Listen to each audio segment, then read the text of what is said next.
ఈరోజు వార్తల్లో నిలిచిన కరెంట్ అఫైర్స్లోని మొదటి అంశం, అంగారకుడి శోధనకు వినూత్న వ్యోమనౌకను పంపనున్నారు అమెరికాకు చెందిన అంతరిక్ష సంస్థ నాసా. వినూత్న వ్యోమనౌకను రూపొందించింది. దీని పేరు Mars Aerial Ground Intelligence Explorer Maggie. పూర్తిగా సౌరశక్తితో పనిచేస్తుంది. ఇది విమానం మాదిరిగా రెక్కలతో కూడిన ఇది హెలికాప్టర్ మాదిరిగా నిట్టనిలుగా పైకి లేవగలదు.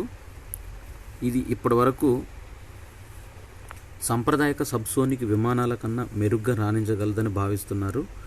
ఏడాదికి 16,048 కిలోమీటర్ల దూరం ప్రయాణించగలదని, వాతావరణంతో పాటు అంగారకుని విశ్లేషణ సంబంధించిన అధ్యయనాలను నిర్వహిస్తుంది. గూగుల్ మ్యాప్స్తో గాలి నాణ్యతను కనుక్కునే విధంగా ఎయిర్ క్వాలిటీ ఇండెక్స్ను తెలుసుకునే విధంగా ఏర్పాటు చేయనుంది. పట్టణాల్లోని గాలి నాణ్యతలను తెలుసుకునేందుకు గూగుల్ మ్యాప్స్ తేలికైన సాధనంగా ఉపయోగపడుతుంది. స్మార్ట్ ఫోన్లోని గూగుల్ మ్యాప్స్ యాప్ను ఓపెన్ చేయాలి. కంప్యూటర్లో అయితే గూగుల్ మ్యాప్స్ వెబ్సైట్ని తెరవాలి. తెరపైన భాగాన్ని కనిపించే సెర్చ్ బార్లో ప్రస్తుత లొకేషన్ లేదా ప్రాంతాన్ని టైప్ చేసి ఎంటర్ చేయాలి.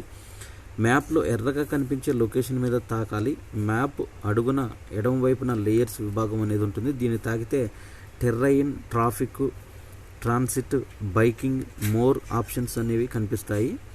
ఈ ప్రాంతాల్లో గాలి నాణ్యతను నమోదనేది చూపిస్తుంది. సంగీత ప్రపంచంలోనే అత్యున్నత పురస్కారంగా పరిగణించే గ్రామీ అవార్డులను 5 భారతీయులు కైవసం చేసుకున్నారు. 66వ గ్రామీ అవార్డుల ప్రధానోత్సవం అమెరికాలోని లాస్ ఏంజల్స్లో 2024 ఫిబ్రవరి 4 జరిగింది. ప్రఖ్యాత తబలా విద్వాంసుడు జాకిర్ హుస్సేన్, గాయకుడు శంకర్ మహాదేవన్, వేణువాద్య నిపుణుడు రాకేష్ చౌరాసియా, వయలిన్ కళాకారుడు Ganesh Rajagopalan, percussionist Selva Ganesh, Vinayakram, British guitarist John మెక్లాగిన్లతో కూడిన ఫ్యూజన్ బృందం శక్తి స్వరపరిచిన దిస్ మూమెంట్ అనే ఆల్బమ్ బెస్ట్ గ్లోబల్ మ్యూజిక్ ఆల్బమ్గా ఎంపికైంది. ఇది కాకుండా జాకిర్ హుస్సేన్కు బెస్ట్ గ్లోబల్ మ్యూజిక్ పర్ఫార్మెన్స్ విభాగంలో మరో గ్రామీని సొంతం చేసుకున్నారు. కేంద్ర సమాచార ప్రసార మంత్రిత్వ శాఖ కార్యదర్శిగా సీనియర్ ఐఏఎస్ అధికారి సంజయ్ జాజు ఫిబ్రవరి 5, 2024 బాధ్యతలు స్వీకరించారు. ఆయన 1992 బ్యాచ్కి చెందిన తెలంగాణ క్యాడర్ ఐఏఎస్. అంతరిక్షంలో అత్యధిక కాలం గడిపిన వ్యక్తిగా రష్యా కాస్మోనాట్ ఒలెగ్ కొనోనెంకో 59 సంవత్సరాల వ్యక్తి రికార్డు సృష్టించారు. 2008 నుంచి ఇప్పటి వరకు 5 సార్లు అంతర్జాతీయ అంతరిక్ష కేంద్రానికి ఇంటర్నేషనల్ స్పేస్ సెంటర్కు వెళ్ళారు. ఫిబ్రవరి 4, 2024 నాటికి కొనోనెంకో మొత్తం 878 రోజులు 12 గంటల పాటు అంతరిక్షంలో ఉన్నారు. అంతరిక్షంలో అత్యధిక కాలం గడిపిన రికార్డు రష్యాకు చెందిన గెనడీ పదల్కా 878 రోజుల 11 గంటల 29 నిమిషాల 48 సెకండ్ల పేర్ల మీద ఉండేది. భారత్లో ఇంధన రంగంలోకి 5.56 లక్షల కోట్ల పెట్టుబడి పెట్టాలని, 67 బిలియన్ల డాలర్ల పెట్టుబడులు వస్తాయని ప్రధాని మోదీ తెలిపారు. ఆఫ్రికా దేశం జాంబియాను కలరా వ్యాధి కలవరపెడుతుంది. వేల మంది ఈ వ్యాధిని బారిన పడుతున్నారు. వందల్లో ప్రాణాలు కోల్పోతున్నాయి. అంతర్జాతీయ మీడియా కథనాల ప్రకారం గతేడాది అక్టోబర్ నుంచి 600 మంది ప్రాణాలు కోల్పోయారు.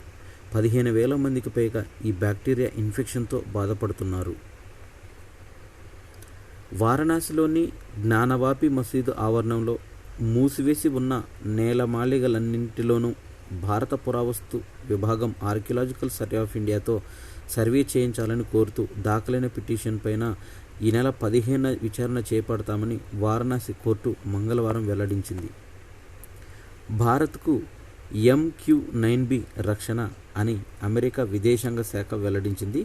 భారత్కు అత్యాధునిక సామర్థ్యాలున్న MQ-9B డ్రోన్లను అందజేయనున్నట్లు అమెరికా విదేశాంగ శాఖ వెల్లడించింది. వీటిపైన భారత్కు ఎలాంటి ఆంక్షలు లేవని, యజమాన్య హక్కులు ఉంటాయని పేర్కొంది. దీంతోపాటు జో బైడెన్ సర్కారు ఆమోదముద్ర వేసి దేశ కాంగ్రెస్కు నోటిఫై చేసింది. ఈ ఒప్పందం కింద సముద్రం పైన విధులు నిర్వర్తించే 15C గార్డియన్ డ్రోన్లు, పదాతి దళం, వాయుసేన కోసం 16 స్కై గార్డియన్లను భారత్ దాదాపుగా $4 బిలియన్ వెచ్చించి కొనుగోలు చేయనుంది. మిస్ జపాన్గా ఎంపికైన మిస్ జపాన్ పోటీల్లో ఆ దేశం తరపున కిరీటాన్ని దక్కించుకుంది ఓ ముద్దుగుమ్మ. వివాహితుడైన వ్యక్తితో నడిపిన వ్యవహారంతో ఆ గౌరవం కోల్పోవాల్సి వచ్చింది. 26 ఏళ్ల మోడల్ కరోలినా షినో. తెలంగాణ రాష్ట్రంలోని అటవీ ప్రాంత ఆవాసాలకు టీ ఫైబర్ నెట్ను అందించాలని ప్రతిపాదనలకు వన్యప్రాణి మండలి ఆమోదం తెలిపింది. కవ్వాల్లోని 1492 చదరపు కిలోమీటర్ల పరిధిలో కొత్తగా రక్షిత ప్రాంతాన్ని ఏర్పాటు చేస్తున్నారు. కేంద్రానికి నివేదించాలని నిర్ణయించారు. ఈ సందర్భంగా టైగర్ రిజర్వ్లోని కోర్ ఏరియాల్లో సెల్ నెట్వర్క్స్ ఏర్పాటు ప్రతిపాదనలు మాత్రం తిరస్కరించింది అటవీ శాఖ మంత్రి, state wild life board chairman కొండ సురేఖ. రాష్ట్రంలోని కవ్వాల్, మహారాష్ట్రలోని తడోబా టైగర్ రిజర్వుల మధ్య కాగజ్ నగర్, ఆసిఫాబాద్ డివిజన్ల పరిధిలో 1492 చదరపు కిలోమీటర్ల విస్తీర్ణాన్ని కన్జర్వ్ రిజర్వ్గా మార్చాలనేది ప్రతిపాదన. నేటి నుంచి పల్లెల్లో పరిశుభ్రత పచ్చదనం అనే ప్రత్యేక పారిశుద్ధ్య కార్యక్రమాన్ని ఈ నెల 15 వరకు చేపట్టనున్నారు. పంచాయతీ కార్యాలయాలు, పాఠశాలలు, అంగన్వాడీ కేంద్రాలు, ఇతర ప్రభుత్వ కార్యాలయాల పరిశుభ్రత, పిచ్చి మొక్కలు తొలగించవచ్చని, ఓవర్ హెడ్ ట్యాంకులను శుభ్రం చేయడం, సైడ్ కాలువలు, రోడ్లు మరమ్మతులతో పాటు ప్లాస్టిక్ రహిత గ్రామాల రూపకల్పనకు కార్యక్రమాలు చేపట్టాలని అన్ని జిల్లాల కలెక్టర్లకు ఆదేశాలు ఇచ్చింది. భారతీయ మజ్దూర్ సంఘ్ BMSకు అనుబంధంగా పనిచేస్తున్న working journalist of India Telangana రాష్ట్ర కమిటీని ఏర్పాటు చేసింది. కమిటీ అధ్యక్షుడిగా రాణా ప్రతాప్, ప్రధాన కార్యదర్శిగా రావికంటి శ్రీనివాసులను నియమిస్తున్నట్టు WJA ప్రధాన కార్యదర్శి తెలిపారు. హైకోర్టులో CBI తరపున కేసులను వాదించడానికి 2 ప్రత్యేక న్యాయవాదులను నియమిస్తూ కేంద్ర ప్రభుత్వం ఉత్తర్వులు జారీ చేసింది. శ్రీనివాస్ కపాటియా, టి. సృజన్ కుమార్ రెడ్డిలను హైకోర్టులో ప్రత్యేక న్యాయవాదులుగా నియమించింది. ప్రభుత్వ పథకాల 100% వినియోగానికి ఉన్న చోట ప్రజల మధ్య విభేదాలుండవంటూ ప్రతి లబ్ధిదారులు పూర్తి స్థాయిలో లబ్ధి పొందుతారని, పథకాల అమల్లో సంతృప్త స్థానంలో 100% అమలు ఉన్న చోట ప్రజలు తమ హక్కులను పొందేందుకు లంచాలు ఇవ్వాల్సిన అవసరం రాదంటూ ప్రధాని మోదీ తెలిపారు. ఉమ్మడి పౌరస్మృతిని అమలు చేసేందుకు ఉత్తరాఖండ్ రాష్ట్ర ప్రభుత్వం సిద్ధమైంది. ఇందులో భాగంగా కీలకమైన అంశాలతో ఉన్న బిల్లును సీఎం పుష్కర్ సింగ్ ధామీ శాసనసభలో ప్రవేశపెట్టారు. సహజీవనంలో పుట్టిన పిల్లలకు చట్టపరమైన గుర్తింపును కల్పించడంతో పాటు సహజీవనాన్ని నమోదు చేసుకోకపోతే 6 నెలల జైలు శిక్ష వంటి అంశాలను ఈ బిల్లులో పొందుపరిచింది. ఈ బిల్లుల ఆమోదం కోసమే 4 రోజుల పాటు శాసనసభ ప్రత్యేక సమావేశాలను ఏర్పాటు చేశారు. బిల్లుల ఆమోదం పొందితే స్వాతంత్రం తర్వాత ఉమ్మడి పౌరస్మృతి అమలు చేసిన తొలి రాష్ట్రంగా ఉత్తరాఖండ్ నిలవనుంది. అయితే పోర్చుగీసు పాలనలో ఉన్నప్పటి నుంచి గోవాలో ఉమ్మడి పౌరస్మృతి అనేది అమల్లో ఉంది. ఇది అమల్లోకి వస్తే ఉత్తరాఖండ్ అన్ని మతాలకు ఒకే వివాహ.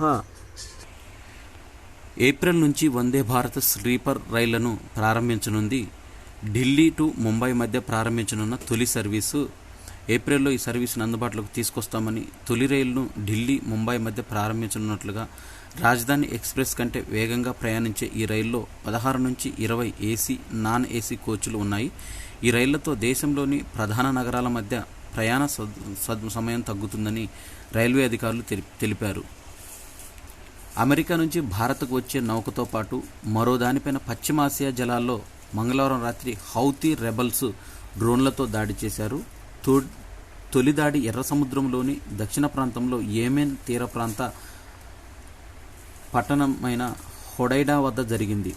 ఈ దాడులకు ప్రధాన కారణము ఇజ్రాయెల్, పాలస్తీనాల మధ్య యుద్ధం జరుగుతున్న నేపథ్యంలో అమెరికా ఈ యుద్ధానికి సపోర్ట్ చేస్తుందన్న నేపథ్యంలో ఎర్ర సముద్రం పైన ఏ నౌక వెళ్ళినా కానీ ఈ హౌతీలు విపరీతమైన దాడి చేస్తుండటం ఇది గమనార్హం. ఛత్తీస్గఢ్లోని కోర్బా నగరంలో ముదాఫర్ ప్రాంతానికి చెందిన సెడ్ యాదవ్ కుమార్తె నీలిమ వివాహం సోమవారం జరిగింది. ఈ సందర్భంగా అతిథులకు యాదవ్ హెల్మెట్లను పంపిణీ చేశారు, రోడ్డు భద్రత పైన అవగాహన కల్పించడం కోసం. రాయితీ ధరతో కేంద్ర ప్రభుత్వం సరఫరా చేస్తున్న భారత్ రైస్ విక్రయాలు మంగళవారం ఢిల్లీలో ప్రారంభమయ్యాయి. కేంద్ర ఆహార వినియోగదారుల వ్యవహారాల శాఖ మంత్రి పీయూష్ గోయల్ ఈ సందర్భంగా మాట్లాడుతూ కిలో 29 రూపాయలకే బియ్యాన్ని అందిస్తున్నట్టు తెలిపారు. 5 కేజీలు 10 కేజీల సంచులు ఈ బియ్యంలో 5% నూక అనేది ఉంటుందంటూ భారత రైస్ విక్రయానికి 100 సంచార వాహనాలకు కూడా మంత్రి ప్రారంభించారు. భారత్ మయన్మార్ సరిహద్దుల్లో 1643 కిలోమీటర్ల పొడవున కంచెను నిర్మించాలని నిర్ణయించినట్టు కేంద్ర హోంశాఖ మంత్రి అమిత్ షా తెలిపారు. తీవ్ర వేధింపులకు గురయ్యే యుక్త వయసులో సైకోసిస్ అనే మానసిక రుగ్మతతో ప్రాథమిక దశల బారిన పడే ప్రమాదం ఉందని తాజా అధ్యయనంలో పేర్కొంది జపాన్లోని టోక్యో విశ్వవిద్యాలయ శాస్త్రవేత్తలు. కోవిడ్ మహమ్మారి సమయంలో భారత ఆహార వ్యవస్థలో తలెత్తిన అవరోధాలకు చిన్నారులపై తీవ్ర ప్రభావం చూపాయని తాజా అధ్యయనంలో పేర్కొంది. ఢిల్లీలోని Tata Cornell institute for agricultural and nutrition ఈ అధ్యయనాన్ని నిర్వహించింది. 2017 జూన్ 2021 జూలైలో బీహార్, ఒడిశాలో 511 కుటుంబాల నుంచి సేకరించిన సర్వే డేటాను విశ్లేషించారు. 2017లో తగినంత బరువు లేని చిన్నారులు 31% మంది ఉండేవారని, 2021 నాటికి ఆ సంఖ్య 45%కి పెరిగిందని వెల్లడైంది. Mrs golden face of Hyderabad 2024 కిరీటాన్ని సొంతం చేసుకున్నారు. Radhika Naidu Mrs golden face of Hyderabad 2024 టైటిల్కి ఎంపికయ్యారు. ఈ టైటిల్ను గెలవడం ఆమె గ్రాండ్ ఫినాలేలో తన అందంతో పాటు అరుదైన వ్యక్తిత్వంతో అందరి దృష్టిని ఆకర్షించింది. గృహజ్యోతి పథకము కింద నెలకు 200 యూనిట్ల వరకు విద్యుత్తును ఉచితంగా పొందేందుకు ఇళ్లలో అద్దెకుండే కుటుంబాలకు అర్హత ఉంటుందంటూ దక్షిణ తెలంగాణ విద్యుత్ పంపిణీ సంస్థ డిస్కమ్ అనేది ఎక్స్లో పేర్కొంది.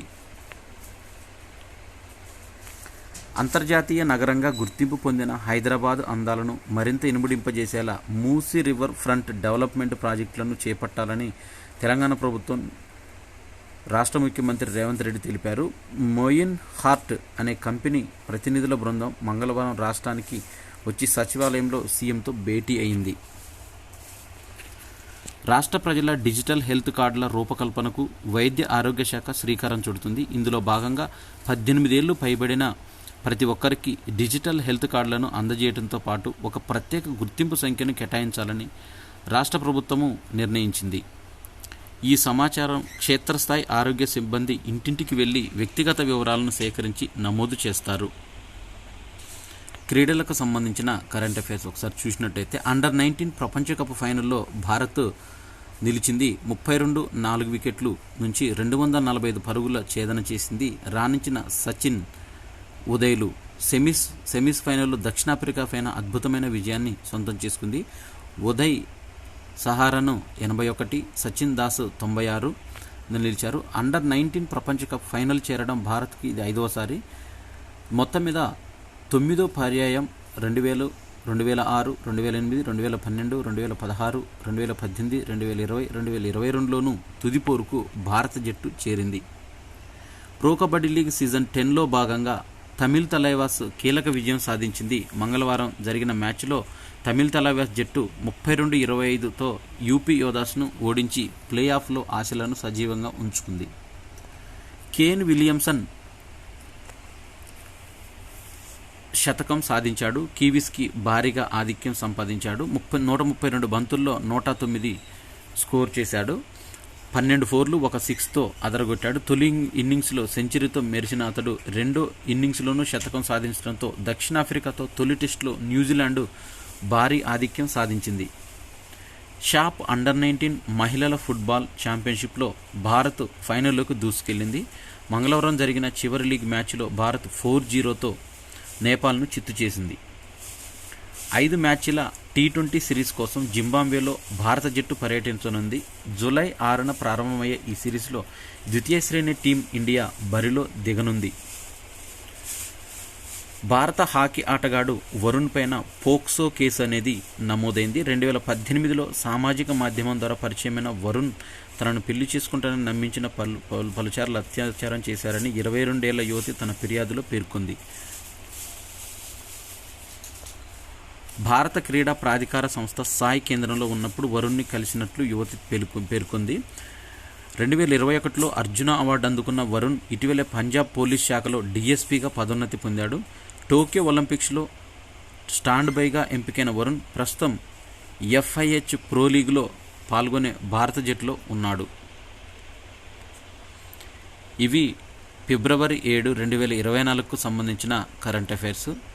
ఈ వీడియో నచ్చినట్టయితే లైక్ చేయండి, షేర్ చేయండి, కామెంట్ చేయండి. నా ఛానల్ సబ్స్క్రైబ్ చేసుకోవడం ద్వారా నేను చేసే వీడియోస్ మీకు నోటిఫికేషన్ రూపంలో వెలువడతాయి. Thanks for watching.